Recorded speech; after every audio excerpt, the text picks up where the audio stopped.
YouTube channel देख रहे हैं। मैं इमरान खान हूँ। एक बार फिर अडयाला जेल के बाहर क्रैकडाउन हो गया। इमरान खान साहब की बहनें बैठी रही रात भर और रात गए जिस तरह पिछली मरतबा एक हफ़्ता पहले रात को 2 बजे के बाद क्रैकडाउन किया गया, बिल्कुल उसी तरह एक मरतबा फिर क्रैकडाउन किया गया। इमरान खान साहब की बहनें इस मरतबा बहुत बड़ी तादाद में लोगों के साथ मौजूद थीं, यानी पिछली मरतबा 50-60 लोग थे, तो आज लोगों की तादाद उससे 10 गुना ज़्यादा थी। 400-500 लोग बताए जा रहे थे कि वो रात के वक्त तक वहाँ पे मौजूद रहे। अल्लामा राजा नासिर अब्बास साहब भी वहाँ पे मौजूद थे और पुलिस एक मरतबा फिर वाटर कैनन लेकर आई। अब सर्दियों की रातें, आपको पता है दिसंबर और जनवरी बहुत सर्द रातें होती हैं और ये 16 दिसंबर की रात थी। 16 दिसंबर आप जानते हैं पाकिस्तान 2 लख्त हुआ था, 2 टुकड़े हुआ था और इस मुनासबत से पाकिस्तान में बहुत तनकीद भी होती है पाकिस्तान की मिलिट्री एस्टेब्लिशमेंट पे, लेकिन इसी रात का एक मरतबा फिर इंतखाब किया गया। पिछली मरतबा जो तशद्दुद किया गया वो इंसानी हकूक़ के आलमी दिन के हवाले से किया गया और इस मरतबा पाकिस्तान 2 टुकड़े हुआ था जिस पॉलिसी की वजह से उसी पॉलिसी को दोबारा अपनाया गया। पुलिस ने जो क्रैकडाउन किया इसमें लाठीचार्ज भी किया और बहुत सारे कारकुनों को गिरफ्तार किया। कुछ वीडियोज़ हैं जिनमें पुलिस वाले कारकुनों को गंदी गालियाँ दे रहे हैं, उन्हें ज़मीन पर बैठा रहे हैं, उन्हें ज़मीन पर लटाने के अहकाम जारी किए जा रहे हैं। अलीमा खानम साहिबा के हवाले से कुछ इतलात आई इमरान खान साहब की बहनों के हवाले से, क्योंकि उनको डायरेक्ट अटैक किया गया और वाटर कैनन का उनके ऊपर इस्तेमाल किया गया। सर्द रात में ठंडा पानी उन पर फेंका जा रहा है और वो भी बहुत ज़ोरदार प्रेशर के साथ। ये अहमद हसन बोबक साहब हैं, ये कहते हैं जी सबसे तकलीफ़देह बात जो अभी तक रिपोर्ट नहीं हो सकी, जब क्रैकडाउन शुरू हुआ तो जहरीले पानी के साथ अलीमा खान को निशाना बनाकर हमला किया गया। पानी के प्रेशर से अलीमा खान बुरी तरह गिर गई, साथियों ने उठाया तो दूसरी मरतबा ज़्यादा प्रेशर के साथ पानी मारा गया जिससे अलीमा खान दोबारा गिर गई और चंद लम्हात के लिए वो बेहोश हो गई। अलीमा खान आज ज़ख्मी भी हुई हैं, लेकिन सिर्फ आवाम को हौसला देने के लिए अलीमा खान ने कमज़ोरी का इजहार नहीं किया और अल्लाह अलीमा आपा को या अलीमा खान को मज़ीद इस्तकामत दे। ये जनाब एक स्टेटमेंट जारी किया गया। मैंने वहाँ पे जर्नलिस्ट हैं, उनसे पूछा, उन्होंने कहा जी इससे मिलती जुलती सूरत हाल हुई है और इस मरतबा जो पानी इस्तेमाल किया गया उसमें केमिकल मिला हुआ था, यानी इससे पहले जो पानी फेंका जाता था उस पर वो केमिकल नहीं होता था। अब ये अलीमा खानम इंटरव्यू में बता भी रही थी कि औरतों, बच्चों और बुजुर्गों पर केमिकल डालकर पानी फेंका जा रहा है, लोगों को गिरफ्तार भी किया जा रहा है, लेकिन आज़ादी की जंग में ये सब होता है। अल्लाह हमें इसका सिला आज़ादी की सूरत में देगा, ये अलीमा खानम ने कहा। उनकी इमरान खान साहब की दीगर बहनों ने भी स्टेटमेंट दिए और केमिकल मिला पानी था तो इससे स्किन जल रही थी। ख़वातीन की जो लोग वहाँ मौजूद हैं वो बता रही थी हमारी जो जिल्द है वो जल रही थी, साथ में आंखों में जलन हो रही थी, आंखों में उनके आंसू आ रहे थे, साथ वो लोग खांस रहे थे बुरी तरह। तो ये केमिकल वाला पानी था, इस मरतबा इस्तेमाल किया गया, ज़्यादा बड़ा हमला किया गया पाकिस्तान तहरीक इंसाफ पर। इन चीज़ों को नॉर्मलाइज़ किया जा रहा है कि इमरान खान की निहत्ती बहनें आ जाएँ और आके बैठ जाएँ अडयाला जेल के बाहर, उनके साथ लोग हों और वो कहें जी कि इमरान खान साहब की मुलाकात करवाई जाए हमारे साथ जो कानून के मुताबिक है। तो इमरान खान साहब जो साबिक वज़ीर-ए-आज़म है उनको डाला जाए कैद तन्हाई में और जब उनकी बहनें वहाँ पे आगे पुरअमन एहतजाज करें, निहत्ते लोग मौजूद हों, तो उनके ऊपर सर्दियों में ठंडा पानी फेंका जाए, गर्मियों में आंसू गैस की शेलिंग की जाए, लाठीचार्ज बार बार किया जाए। इन चीज़ों को पाकिस्तान में नॉर्मलाइज़ किया जा रहा है और लगातार इसको नॉर्मलाइज़ किया जा रहा है। इसको फिर आलमी मीडिया भी रिपोर्ट करता है, BBC उर्दू ने भी इसको रिपोर्ट किया। अलीमा खानम ने कहा कि जब इमरान खान जिम्मेदार आसिम मुनीर को ठहराते हैं तो इसमें बुरा क्या है, वही हकीकत में हुक्मरान है। इमरान खान का पैगाम बाहर आने से रोका जा रहा है और ये सब कुछ आसिम लॉ के तहत हो रहा है। एक और चीज़ भी अलीमा खानम ने कही, उन्होंने ये कहा कि जनाब क्यों बात नहीं कर सकते आसिम मुनीर के बारे में। आसिम मुनीर साहब रियासत नहीं है, वो एक इदारे के सरबराह ज़रूर है, लेकिन वो अपनी आईनी हुदूद से तजावज़ कर रहे हैं। यानी ये तो पूरा पाकिस्तान जानता है ना कि पाकिस्तान की फ़ौज इस वक्त सियासत में बदतरीन मुखालफत कर रही है, सियासत के अंदर बदतरीन इन्वॉल्व है पाकिस्तान की फ़ौज इस वक्त। DGISPR हो, पाकिस्तान के आर्मी चीफ हो, पाकिस्तान की ISI हो, पाकिस्तान की मिलिट्री इंटेलिजेंस हो, ये लोग बुरी तरह सियासत के अंदर इस वक्त लुथड़े हुए हैं, ये सियासत में पूरी तरह से इन्वॉल्व हैं और इनकी सियासत में इन्वॉल्वमेंट की वजह से पाकिस्तान जो है वो हर दिन पीछे की तरफ जा रहा है। अब जो लोग सियासत में इन्वॉल्व होंगे और उनकी वजह से पाकिस्तान को नुकसान होगा, जो सियासी और जमहूरी आवाज़ें हैं वो उनके खिलाफ उठेंगी, वो उनका नाम लेंगे। तो ऑब्वियस है वो ये कह रही हैं कि आसिम मुनीर कोई इदारा नहीं है, सारा पाकिस्तान मजबूरी में है, पुलिस मजबूर है, मीडिया मजबूर है, लेकिन हम मजबूर नहीं हैं क्योंकि हमने फैसला कर लिया है आज़ादी या मौत। ये बात भी अलीमा खानम ने कही। फिर उन्होंने कहा इमरान खान कह चुके हैं कि मौत या आज़ादी, आप सब जहन बनाकर निकलें कि मौत या आज़ादी। ये मत खौफजदा हो कि हमारे बच्चों का क्या होगा। शहीदों के बच्चों का वारिस अल्लाह ताला होता है, शहादत जन्नत का रास्ता है, शहादत का जहन बना लें तो पाकिस्तान आज़ाद होगा। जब आप मंजिल बड़ी रखेंगे तो फिर कोई ये नहीं कहेगा कि मुझे कल फ़ोन आ गया था तो मेरी फ़लाँ मजबूरी है। पाकिस्तान आज़ाद कराना है तो मजबूरियों और खौफ को एक तरफ रखना होगा, ये अलीमा खानम ने कहा। ऐसी बातें हम एक दौर में फातिमा जिन्ना से सुनते थे, वो ये बातें करती थीं, लोगों को जगाने की कोशिश करती थीं, लोगों को बताने की कोशिश करती थी। हमने वो दौर भी देखा हुआ है। नाज़रीन, सलमान अकरम मुलाजा साहब ने एक बड़ी इंपॉर्टेंट बात की, मैं उसको इसी जगह पे रख के आपको सुनाऊंगा क्योंकि इमरान खान साहब के बेटों ने, दोनों ने एक और इंटरव्यू दिया है। इस दफ़ा उन्होंने स्काई न्यूज़ को इंटरव्यू दिया, पूरी दुनिया में उनका इंटरव्यू वायरल हो रहा है। अमेरिकन मीडिया से उन्होंने बात की है, तो जो तफसीलात है मैं आपके सामने रखता हूँ। लेकिन पहले जो सलमान अकरम राजा साहब ने बात की है ना, वो सुनने और समझने वाली बात है। ये एक ऐसे आदमी की बात है जिसने बिल्कुल लगी लपटी रखे बगैर, यानी उन्होंने बिला वजह भड़क मारने से बेहतर सियासतदान नॉर्मली यही करते हैं कि गेम उठा के रखते हैं, लेकिन उन्होंने साफ बात की और इस बात को पाकिस्तान को समझना पड़ेगा। उन्होंने कहा आप क्या समझते हैं कि जो निज़ाम 78 साल से खड़ा है वो 10, 20 या 30 हज़ार बंदा निकलने से गिर जाएगा? हम पूरी कौम को आवाज़ दे रहे हैं। हम 1-2 दिन की शोबदाबाजी नहीं करना चाहते, हम सोच समझ कर काम करेंगे, हम दबाव में नहीं आएंगे। ये सलमान अकरम राजा साहब ने कहा। देखिए दबाव यही है ना कि एक तो कारकुनों का दबाव भी होता है, आलमी दबाव भी आ रहा है, तो पाकिस्तान तहरीक इंसाफ के ऊपर बहुत ज़्यादा दबाव आता है कि निकलो फ़ौरन, लेकिन बगैर तैयारी के निकलना अक्लमंदी नहीं होगी। तहरीक इंसाफ को जब भी निकलना है तो बहुत बड़ी तैयारी के साथ निकलना होगा और पूरे पाकिस्तान को साथ लेकर निकलना होगा। ये एहतजाज पाकिस्तान के हर कोने में हर जगह पे होगा तो कामयाब होगा, और एक दिन तो ये होना है। देखिए जिस लेवल का पाकिस्तान के अंदर जुल्म और फस्तायत है, जिस तरीके से पाकिस्तान के निज़ाम के ऊपर कब्जा किया गया है, जो पाकिस्तानियों की माशी लिहाज से इस वक्त हालत हो चुकी है, इन सारी चीज़ों को आप प्लस माइनस करें तो कोई ना कोई किसी दिन एक ऐसी तहरीक जन्म ले लेगी कि जिसे पब्लिक ओन कर लेगी, और जिस वक्त सारी पब्लिक निकल आएगी तो फिर सिचुएशन बदल जाएगी दिनों के अंदर। फ़ायदा तभी होगा, ये 1 लाख 1.5 लाख मैंने थोड़े दिन पहले कहा भी था कि 2-4 लाख बंदे निकालने से भी आप पाकिस्तान में मिलिट्री एस्टेब्लिशमेंट को धकेल कर वापस उनके आईनी किरदार में नहीं भेज सकते। इसके लिए पूरे पाकिस्तान को फैसला करना पड़ेगा, पूरे पाकिस्तान को टाइम निकालना पड़ेगा। 1-2 दिन का टाइम निकालें, सब मिलकर मेहनत करें, सारा पाकिस्तान निकले और निकल कर फिर मिलिट्री एस्टेब्लिशमेंट को आप ये कहें कि जनाब हम आपकी बहुत इज्जत करते हैं, आपको लड़ाई का काम सौंपा गया है, उसके बदले में हम आपको इज्जत भी देते हैं, प्यार भी देते हैं और पैसा भी देते हैं, लिहाजा आप अपने असली काम में वापस चले जाएं और मुल्क के बारे में सोचना आप बंद कर दें। ये हमारा मुल्क है, हम इसके बारे में खुद सोच लेंगे, आप सिर्फ अपनी ड्यूटी करें। जब ये चीज़ हो जाएगी तो पाकिस्तान भी सीधा हो जाएगा। इमरान खान साहब के बेटों ने जो इंटरव्यू दिया वो मैं आपके सामने रखता हूँ, ये पूरी दुनिया में इसका चर्चा हो रहा है। स्काई न्यूज़ के ऊपर इंटरव्यू है, स्काई न्यूज़ ने जो इसका हेडलाइन एक बनाया वो ये है कि Imran Khan son fear they may never see him again as former Pakistan prime minister held in death cell.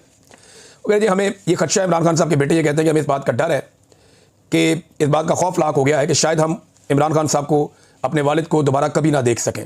ये बात इमरान खान साहब के बेटों ने स्काई न्यूज़ को इंटरव्यू देते हुए कही। उन्होंने और बहुत सारी बातें बताई। उन्होंने कहा जी हमारे वालिद को जिन हालात में रखा गया, ये क्वेश्चन आंसर का एक बड़ा लंबा सेशन था। उन्होंने कुछ अपने घर के अंदर चीज़ें और जगह भी दिखाई जहाँ उनके वालिद बैठते थे इमरान खान साहब, उस घर में वो कुर्सी और वो जगह भी दिखाई। फिर इमरान खान साहब के एक बेटे ने, कासिम ने, गालिबन जो शर्ट पहनी हुई थी वो इमरान खान साहब की शर्ट है, यानी वो माजी में इमरान खान साहब को वो कई दफ़ा पहने हुए दिखाया गया, वो एक अपर है और वो उसी तरह से है। इमरान खान साहब की उसमें तस्वीरें भी हैं, मे भी उनके वालिद साहब का ही अपर है जो उन्होंने पहना हुआ है। उन्होंने कहा जी हमारे वालिद को जिन हालात में रखा गया है वो सिर्फ बुरे नहीं बल्कि इंतहाई खौफनाक है। जिस सेल में वो हैं उसे डेथ सेल कहा जाता है। उनकी ज़िंदगी से मुतालिक खबरें बेहद ज़हनी दबाव का बायस बनती हैं, ख़ास तौर पर जब हम यहाँ बिल्कुल बेबस हैं और कुछ ज़्यादा कर भी नहीं सकते। ये जनाब उन्होंने बैन अवी मीडिया स्काई न्यूज़ को इंटरव्यू दिया। मज़ीद उन्होंने क्या बातें की ये भी आप देख लीजिए। उन्होंने कुछ मुतालबात भी किए। एक मुतालबा उन्होंने किया कि इमरान खान के बुनियादी इंसानी हुकूक का एहतराम किया जाए, कैदियों के हकूक दिए जाए इमरान खान को। नंबर 2, अदालती अहकामात पर अमल दरामद किया जाए। अदालतें तो पाकिस्तान में भरी कोई नहीं, लेकिन फिर भी जो अदालती अहकामात मुलाकातों वाले हैं उन पर तो अमल दरामद होना चाहिए। नंबर 3, आइन और कानून पर अमल दरामद किया जाए। नंबर 4, इमरान खान का ज़ाती मुआलिज से मुआयना करवाया जाए। नंबर 5, इमरान खान का आज़ादाना मॉनिटरिंग कमीशन के ज़रिए कंडीशंस का उनका मुआयना किया जाए। ये जनाब इमरान खान साहब के बेटों ने कुछ मुतालबात सामने रखे हैं जो फौरी तौर पर अगर मंजूर हो जाते हैं तो काफ़ी रिलीफ इमरान खान साहब के लिए और पाकिस्तान तहरीक इंसाफ के लिए हो जाएगा। फिर उन्होंने एक और बात की, वो पिछले 2 बरस से ज़्यादा अरसे से तन्हाई के सेल में मौजूद हैं जहां उन्हें गंदा पानी दिया जाता है। उनके आसपास ऐसे कैदी हैं जो हेपेटाइटिस सी से मर रहे हैं। हालात नहायत घिनौने हैं और उन्हें किसी भी किस्म की इंसानी राब्ते से मुकम्मल तौर पर काट दिया गया है। उन्होंने ये भी बताया कि जी हमारा अपना राब्ता हुआ 5 महीने हो गया। अब वो इमरान खान साहब के बारे में उन्होंने कुछ और चीज़ें कही। तो क्या इमरान खान डील कर लेंगे, ये सवाल हुआ। तो इससे पहले उन्होंने कहा जी कि हमारे वालिद कहते हैं कि उनका मकसद पाकिस्तान को करप्शन से निजात दिलाना है। जितना हम जानते हैं कि हमारे वालिद यहाँ रहकर हमारे क्रिकेट मैचेस देखें, यानी हम तो ये चाहते हैं कि हमारा वालिद इधर आ जाए, वो यहाँ पे आके हमारे क्रिकेट मैचेस देखें, एंजॉय करें। उनका मकसद इससे बहुत बड़ा है, लेकिन इमरान खान का मकसद इससे बहुत बड़ा है। यानी इमरान खान साहब के बेटे ये नहीं चाहते कि वो पाकिस्तान में आएँ और आकर कोई पॉलिटिक्स वगैरह करें, लेकिन वो ये चाहते हैं कि उनके वालिद बरतानिया चले जाएँ और अपनी ज़िंदगी पुरसकून अंदाज में गुजारें और अपने बेटों को खेलते हुए देखें। और उन्होंने ये भी बताया कि वो प्रोफेशनल क्रिकेट नहीं खेलना चाहते, बस वो अपना एंजॉय करने के लिए क्रिकेट खेलते हैं। उन्होंने कहा कि उनका मकसद बहुत बड़ा है, हम उनके मकसद का एहतराम करते हैं। अपने वालिद से बात ना कर पाना इंतहाई तकलीफ है। मैं जानना चाहता हूं कि हम कैसे मदद कर सकते हैं। नानी के इंतकाल के बाद हमारे वालिद से बात नहीं हुई। वो अपनी वालदा के बाद उन्हें अपनी माँ की तरह समझते थे। अच्छा जी, इसके बाद इन्होंने डील से मुतालिक एक सवाल हुआ कि अगर आप इमरान खान से मिलते हैं तो क्या आप उन्हें कहेंगे कि आपने बहुत जेल गुजार ली है, अब वक्त है जेल से निकलें और डील कर लें। मैंने एक इंटरव्यू दिया मैरियो नोफेल साहब को, वो बड़े अच्छे जर्नलिस्ट हैं, उन्होंने उनकी तरफ से एक रिक्वेस्ट आई तो मैंने कहा जी मैं इंटरव्यू के लिए अवेलेबल हूँ। एक इंटरव्यू मैंने दिया, इतनी तैयारी मैं नहीं कर पाया, लेकिन उसमें मेरे से भी ये सवाल पूछा गया था, तो मैंने जो जवाब दिया मैंने उनको ये बताया था कि इमरान खान साहब का करैक्टर आपको स्टडी करना पड़ेगा। वो एक ऐसे किरदार का आदमी है कि वो अपनी ज़ात के लिए डील हासिल नहीं करेगा, और ये बात एस्टेब्लिशमेंट के सोचने की है। बहरहाल कासिम खान साहब ने कहा जी हमें समझना होगा कि इमरान खान की एक ज़िंदगी है जो पैशन से भरपूर है। उनका एक मकसद है कि पाकिस्तान को मसाइल से निकालना। वो अपने मकसद के लिए जेल में है। अगर हम इमरान खान को कहेंगे कि अब्बू आप डील कर लें, हमारे साथ इंग्लैंड चलें, अपने मकसद को छोड़ दें, वहाँ क्रिकेट मैच देखें, तो ये इमरान खान को डिस्टर्ब करेगा। हम इमरान खान के मकसद का एहतराम करेंगे। ये इमरान खान के बेटों ने कहा कि हम अपने बाप को कह तो सकते हैं, लेकिन वो इससे डिस्टर्ब हो जाएंगे। फिर उन्होंने बताया, जब हमारी लास्ट टाइम बात हुई थी, को 5 महीने हो गए शायद इस बात को, उन्होंने कहा जी उन्होंने यकीन दिलाया कि वो खैरियत से हैं, लेकिन जिन हालात में उन्हें रखा गया है उन पर वो शदीद गुस्से में थे। हम पाकिस्तान जाने का प्लान कर रहे हैं क्योंकि हुकूमत ने हमें आने की इजाज़त के बारे में खुलकर बात की है। अगर ये एक बार फिर अपनी बात से मुकर ना गए तो हमें उम्मीद है कि हम जनवरी में वहाँ जाएंगे। हमने वीज़े अप्लाई किए हुए हैं, मगर अभी तक हमें वीज़े नहीं मिले। ये इमरान खान साहब के बेटों ने पाकिस्तान आने के हवाले से जो स्टेटमेंट दिया वो ये है। अच्छा, एक और जो इमरान खान साहब के बेटे हैं, उन्होंने एक और बात की। उन्होंने कहा जी मुझे याद है कि मैंने एकदम ट्विटर पर देखा कि अचानक से पता चला कि इमरान खान साहब की वफ़ात हो गई है, तो ये बहुत खौफनाक था। हम यहाँ बहुत बेबस हो गए थे। खबरें चलाने वालों को आइडिया नहीं होता कि फैमिली के ऊपर क्या गुजरता है। मैं जब जबरी तौर पे लापता था तो खबरें चल गई कि इमरान रियाज मारा गया। मेरी फैमिली ने मुझे बाद में बताया कि हमारे ऊपर क़यामत ही गुजर गई थी, और ये इंटरनेशनल मीडिया पे भी खबरें चल गई थी। इमरान खान की मौत के हवाले से इंडियन और अफगान मीडिया ने खबरें चलाई थी। ये बड़ा अफसोसनाक काम उन्होंने किया था, और इसका प्रोपेगेंडा पाकिस्तान में बहुत किया गया। बड़ा अनफॉर्चुनेट है। तो उनकी फैमिली के ऊपर बहुत बहुत बुरा गुजरा, बड़ी तकलीफ़ हुई उन्हें। फिर उन्होंने भी बताया जी हमारी पप्पो मिली हैं, यानी हमारे वालिद की बहन हमारे वालिद को मिली। उन्होंने कहा जी कि वो बज़ाहिर तंदुरुस्त दिखाई दे रहे हैं, लेकिन जिन हालात में उनको रखा गया है वो शदीद गुस्से में है। एस्टेब्लिशमेंट इमरान खान को मुकम्मल कैद तन्हाई में रखने की कोशिश कर रही है। ये भी इमरान खान साहब के बेटे ने कहा। और फाइनली वो ये कहते हैं कि उन्हें नफ्सियाती तशद्दुद के हथकंडों का सामना है, यहाँ तक कि जेल के एहलकारों को भी इमरान खान से बात करने की इजाज़त नहीं दी जाती। ये है नादरीन इस वक्त सूरत हाल इमरान खान साहब की। मैं एक चीज़ और आपके सामने रखना चाहता हूँ। उनके बेटों ने इंटरव्यू दिया। एक बड़ी अफसोसनाक चीज़ मैं पढ़ रहा था, और मेरा बल्कि मैं रब्ता भी करूँगा। जवेरिया सिद्दीक साहिबा, शहीद अरशद शरीफ की अहलिया, हमारी बहनों की तरह है, उनको तंग किया जा रहा है अब, क्योंकि अरशद शरीफ की वालिदा के इंतकाल के बाद अब जवेरिया एक ऐसी खातून है जिन्होंने अरशद शरीफ का केस पहले भी लड़ा है, वो अब भी लड़ रही हैं। वो इसके लिए ज़ोर लगाती रहती हैं। कीनिया के अंदर उन्होंने बड़ी हिम्मत दिखाई, और कीनिया में जो इंसाफ हासिल किया कुछ हद तक वो जवेरिया सिद्दीक साहिबा ने हासिल किया, शहीद अरशद शरीफ की बेवा ने। और कीनिया के अंदर जब ये फैसला आ गया कि ये मिस्टेकन आइडेंटिटी का केस नहीं था, हादसाती तौर पे नहीं हुआ, ये जानबूझकर टारगेट करके कत्ल किया गया है, तो ये एक बहुत बड़ी कामयाबी है। तो कीनिया में तो इंसाफ हो गया, पाकिस्तान में इंसाफ ना मांगे इसलिए उनको तंग किया जा रहा है। वो कहती हैं कि मैं जवेरिया सिद्दीक हूँ, पाकिस्तानी सहाफ़ी अरशद शरीफ की बेवा, जिन्हें 2022 में कीनिया में कत्ल कर दिया गया था। उनके कत्ल के बाद से मुझे पाकिस्तान में मुसलसल हरासानी और धमकियों का सामना है। हाल ही में नामालूम अफराद मेरे घर आ रहे हैं, मेरा नाम पुकारते हैं और बार बार दरवाजे की घंटी बजाते हैं, जिससे शदीद ज़हनी अजियत होती है। मेरे इलाके में मुश्तबा अफराद मेरे बारे में पूछ गछ कर रहे हैं और मेरी नकलो हरकत के मुतालिक सवालात कर रहे हैं। अंदाज़ा कीजिए आप कितनी ज़्यादती है। अब पाकिस्तान में कौन लोग हैं जो नहीं चाहते कि जवेरिया सिद्दीक साहिबा अपने मरहूम शौहर या शहीद शौहर के हवाले से इंसाफ हासिल करने के लिए कोशिश करें? कौन है पाकिस्तान में ऐसा जो अरशद शरीफ की बेवा को दबाव में लेना चाहता है, इनकी फैमिली को दबाव में रखना चाहता है, इनके ऊपर प्रेशर डालना चाहता है? कौन है? वही है ना जिसकी वजह से अरशद शरीफ शहीद हुआ, या जिन्होंने ये सारा खेल खेला, जिन्होंने पाकिस्तान में सहाफ़त को एक अज़ाब बना के रख दिया, जिन्होंने बेशुमार मज़ालिम किए, वही लोग हो सकते हैं। बहरहाल ये इंतहाई अफसोसनाक है। पाकिस्तान के अंदर और पाकिस्तान के बाहर, ओवरसीज़ पाकिस्तानी हो या बैनुल अक़वामी मीडिया हो या इंसानी हकूक़ की तंजीमें हो, सबको इस मामले के ऊपर आवाज़ उठानी चाहिए। और पाकिस्तान तहरीक इंसाफ को ख़ुसूसन, क्योंकि तहरीक इंसाफ हर जगह पे बात करती है शहीद अरशद शरीफ के बारे में, तो उन्हें ख़ास तौर पर इस हवाले से इक़दाम करने चाहिए और इसको सेनेट में और कौमी असम्बली में इस मामले को उठाना चाहिए। बल्कि खैबर पख्तूनख्वा की असम्बली में इसके ऊपर बेशक करारदाद पेश करेंगे। शहीद अरशद शरीफ की फैमिली को, अहलिया को हरासा किया जा रहा है। नादरीन, ये एक स्टेटमेंट मेरे पास आया, ये स्टेटमेंट आप देखिएगा।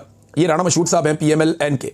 मुशर्रफ के खिलाफ जब तहरीक चल रही थी, ये वकील भी हैं, तो ये बड़े पेश होते थे, मुझे अच्छी तरह याद है कि हम कवरेज करते थे। अब ये लोग कहाँ से कहाँ पहुँच गए? ये राना मशहूद साहब का स्टेटमेंट आप देखिए पहले। फील्ड मार्शल सैयद आसिम मुनीर हर उस मजलूम के साथ खड़े हैं जिसके साथ ज्यादती हो रही है। ये राणा मशहूद साहब कह रहे हैं। देखिए, फील्ड मार्शल आसिम मुनीर साहब के लिए नून लीग और पीपल्स पार्टी में उनकी क़यादत के बराबर जगह बन चुकी है। यानी आसिम मुनीर साहब की जो जगह है इस वक्त पीपल्स पार्टी में और PMLN में, वो जरदारी और नवाज शरीफ की तरह है। और जो लोग कल तक डिक्टेटर्स के खिलाफ लड़ते थे, मिलिट्री की मुदाखलत को गलत कहते थे, वो आज फील्ड मार्शल की तारीफें कर रहे हैं, चाहे वो PMLN में है, चाहे वो पीपल्स पार्टी में है।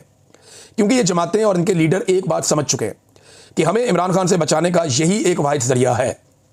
अगर फील्ड मार्शल हमें इमरान खान से ना बचाए और उसके लिए अपनी इदारा जाती ताकत इस्तेमाल ना करें, एजेंसियों को इस्तेमाल ना किया जाए, तो इमरान खान से हमें कोई नहीं बचा सकता। तो अब आप अंदाज़ा करेंगे, ये वो लोग हैं जो जमहूरियत के लिए आवाज़ उठाते थे, जो परवेज़ मुशर्रफ के खिलाफ तहरीक चलाते थे, आज ये लोग एक सर्विंग सरकारी ऑफिसर के जूते पॉलिश करते हैं। मुझे बड़ा अफसोस हुआ, यानी मैं जब राणा मशहूद साहब को देखता हूं तो मुझे लगता है ख्वाजा साद रफीक साहब को चाहिए कि इनको डांटें कि यार ये तुम लोग क्या कर रहे हो, क्योंकि ये उनकी टीम का हिस्सा, उनके बहुत करीब है, मैं जानता हूं। साथ में जो खुर्रम दस्तगीर साहब हैं, उन्होंने क्या हरकत की कुछ अर्सा पहले, ख्वाजा आसिफ हों, राणा सनाउल्लाह हों, ये लोग सियासत में इनकी एक बड़ा लंबी स्ट्रगल है इनकी सियासत में, बड़ा लंबा अरसा इन्होंने सियासत की हुई है, इनके अपने एक नाम है। जब आसिम मुनीर साहब को कोई नहीं जानता था तब भी लोग इनको जानते थे, लेकिन मुझे कभी ऐसा लगा नहीं था कि एक दिन ये भी जूते पॉलिश कर रहे होंगे, इस लेवल तक ये लोग चले जाएंगे। बदकिस्मती है इन लोगों की भी और पाकिस्तान की भी। नाज़रीन, जो मुस्लिम खातून का हिजाब खींचने वाला सियासतदान है इंडिया में, मैं तो अब उसका नाम भी नहीं लेना चाहता, मैंने सोचा उसका नाम ही ना लें, बस ये एक इंडियन सियासतदान है। और ये जब इस तरह की हरकत करेगा तो इंडिया का चेहरा कहलाएगा, और क्या कहलाएगा। अब इस बंदे ने बदतमीजी उसके बाद भी की है, कहता है जी नकाब ही खींचना, कहीं और तो हाथ नहीं डाल दिया मैंने। अब अंदाज़ा करें आप, ये इस लेवल का आदमी है, इस वाक़े पर शर्मिंदा होने की बजाय वो इस वाक़े के ऊपर क्या कर रहा है, मजाक उड़ा रहा है, एंजॉय कर रहा है। ये इंडिया में जो इंसानी हकूक़ की तंजीमें हैं, पूरी दुनिया में इसके ऊपर आवाज़ उठनी चाहिए। और देखें, पाकिस्तान के ऊपर ब्लेम करने की ना भारत को वजह भी मिल गई।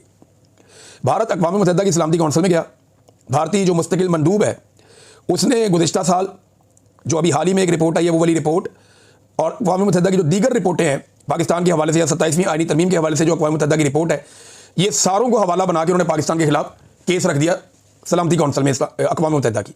ये भारत ने किया। यानी भारत का मुस्तकिल मंडूब कहता है जी इमरान खान के खिलाफ जो मजालिम हो रहे हैं वो भी रखे उन्होंने। सियासी सूरत पाकिस्तान में जो बनी हुई है, जो मिलिट्री का एक कंट्रोल हो गया, जो आईनी तब्दीलियां और आईनी बगावत की 27वीं तरमीम के जरिए फौज को एक इम्यूनिटी मिल गई है, लाइफ टाइम एक इम्यूनिटी है, तो इन चीज़ों के ऊपर भारत अब पाकिस्तान को ख़राब करने के लिए वो चला गया अक़वाम मुत्तहिदा में सलामती कौंसिल में। भारत की कैसे जरूरत हो सकती है कि वो ये करे, पाकिस्तान का इंटरनल मामला है। लेकिन बात यह है कि ये मौका कौन दे रहा है भारत को। पाकिस्तान में जब जुल्म और जबर करेंगे, मिलिट्री हर चीज़ का फैसला करेगी, मिलिट्री की आदत, और वो कंट्रोल करेगी पाकिस्तान के मामलात को, और जो जुल्म जबर पाकिस्तान में दिखाई दे रहा है पूरी दुनिया को, जब वो ये सारा कुछ करेंगे तो भारत इसको बतौर हथियार, बतौर टूल, बतौर अपने वेपन के इस्तेमाल करेगा जाके आलमी फोरम्स के ऊपर। देखिए, माजी में हम कश्मीर में भारतीय मजालम के ऊपर पूरी दुनिया में बोलते थे, सिखों पे मजालम के ऊपर हम पूरी दुनिया में बोलते थे, और भारत के पास सिर्फ पाकिस्तान के खिलाफ बोलने के लिए बलूचिस्तान का एक मामला था। लेकिन अब भारत की इतनी हिम्मत हो गई है, और ये हिम्मत हमने उन्हें दी है। जो कुछ हमने पाकिस्तान में किया और अक़वाम मुत्तहिदा ने उसके ऊपर रिपोर्ट किया, अक़वाम मुत्तहिदा की वही रिपोर्टें हवाला बनाकर भारत ने पाकिस्तान के खिलाफ महाज बना दिया। तो पाकिस्तान की जो एस्टेब्लिशमेंट है वो होश के नाखून ले और दुश्मन को ये मौका ना दे कि वो हमें आलमी सतह पर गंदा करे। नाज़रीन, फजलुर रहमान साहब और जमात इस्लामी को दावत दे दी गई है इस्लामाबाद कॉन्फ्रेंस के लिए, और ये कौमी कॉन्फ्रेंस इस्लामाबाद में होने जा रही है। कुछ और खबरें हैं नेक्स्ट व्लॉग में शेयर करते हैं। अब तक इतने, अपना ख्याल रखिएगा, अपने चैनल का भी। अल्लाह हाफ़िज़।